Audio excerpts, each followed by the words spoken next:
ലേവ്യരുടെ പുസ്തകത്തിൽ നിന്നുള്ള വായന. അധ്യായം 21. പൗരോഹിത്യ വിശുദ്ധി. കർത്താവ് മോശയോട് അരുളി ചെയ്തു, അഹറോൻ്റെ പുത്രന്മാരായ പുരോഹിതന്മാരോട് പറയുക, പുരോഹിതന്മാരിൽ ആരും തങ്ങളുടെ ജനങ്ങളിൽ മൃതരായവർക്ക് വേണ്ടി സ്വയം അശുദ്ധരാകരുത്. എന്നാൽ തൻ്റെ അടുത്ത ചാർച്ചക്കാരെ പ്രതി പിതാവ്, മാതാവ്, മകൻ, മകൾ, സഹോദരൻ എന്നിവരെ പ്രതി അവൻ സ്വയം മാലിന്യമേറ്റുകൊള്ളട്ടെ. അതുപോലെ കന്യകയായ സഹോദരിയെ പ്രതിയും അവിവാഹിതയായ അവൾ അവന് ബന്ധപ്പെട്ടവളാണ്. അവൻ തൻ്റെ ജനങ്ങളിൽ പ്രമുഖനായിരിക്കുകയാൽ തന്നെ മലിനമാക്കുകയോ അശുദ്ധനാക്കുകയോ അരുത്. ദുഃഖസൂചകമായി പൗരോഹിതന്മാർ തലമുണ്ടനം ചെയ്യുകയോ താടി വടിക്കുകയോ ശരീരത്തിൽ മുറിവുണ്ടാക്കുകയോ അരുത്. ദൈവത്തിൻ്റെ മുമ്പിൽ അവർ വിശുദ്ധരായിരിക്കണം. ദൈവത്തിൻ്റെ നാമം അശുദ്ധമാക്കരുത്. അവരാണ് ദൈവമായ കർത്താവിന് ദഹനബലികളും ഭോജനബലികളും അർപ്പിക്കുന്നത്. അതുകൊണ്ട് അവർ വിശുദ്ധരായിരിക്കണം. അവർ വേശ്യയെയോ അശുദ്ധയാക്കപ്പെട്ടവളെയോ ഭർത്താവ് ഉപേക്ഷിച്ചവളെയോ വിവാഹം ചെയ്യരുത്. എന്തെന്നാൽ പുരോഹിതൻ ദൈവസന്നിധിയിൽ വിശുദ്ധനായിരിക്കണം.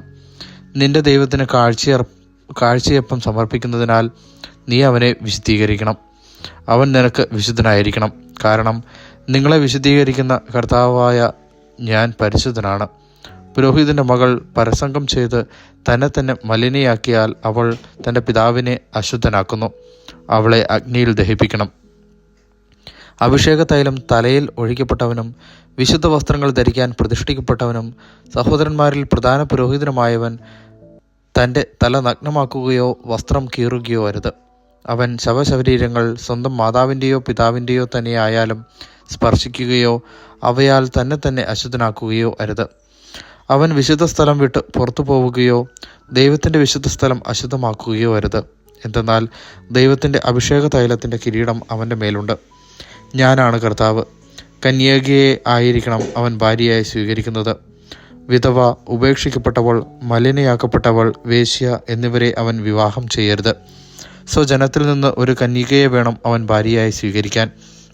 അങ്ങനെ അവൻ തൻ്റെ മക്കളെ സ്വജനങ്ങളുടെ ഇടയിൽ അശുദ്ധരാകാതിരിക്കട്ടെ. ഞാനാണ് അവനെ വിശുദ്ധീകരിക്കുന്ന കർത്താവ്. കർത്താവ് മോശയോട് അരുളി ചെയ്തു, അഹ്റോനോട് പറയുക, നിന്റെ സന്താന പരമ്പരയിൽ എന്തെങ്കിലും അംഗവൈകല്യമുള്ളവൻ ദൈവത്തിന് കാഴ്ചയപ്പം അർപ്പിക്കാൻ അടുത്തു വരരുത്. കുരുടൻ, മുടന്തൻ, വികൃതമായ മുഖമുള്ളവൻ, പതിഞ്ഞതോ അധികം പൊന്തി നിൽക്കുന്നതോ ആയ മൂക്കുള്ളവൻ, ഒടിഞ്ഞ കൈയോ കാലോ ഉള്ളവൻ, തീരെ പൊക്കം കുറഞ്ഞവൻ, കാഴ്ചയ്ക്ക് തകരാറുള്ളവൻ, ചൊറിയോ ചുണങ്ങോ ഉള്ളവൻ, ഉടഞ്ഞ വൃഷ്ണങ്ങൾ ഉള്ളവൻ എന്നിവർ അടുത്തു വരരുത്.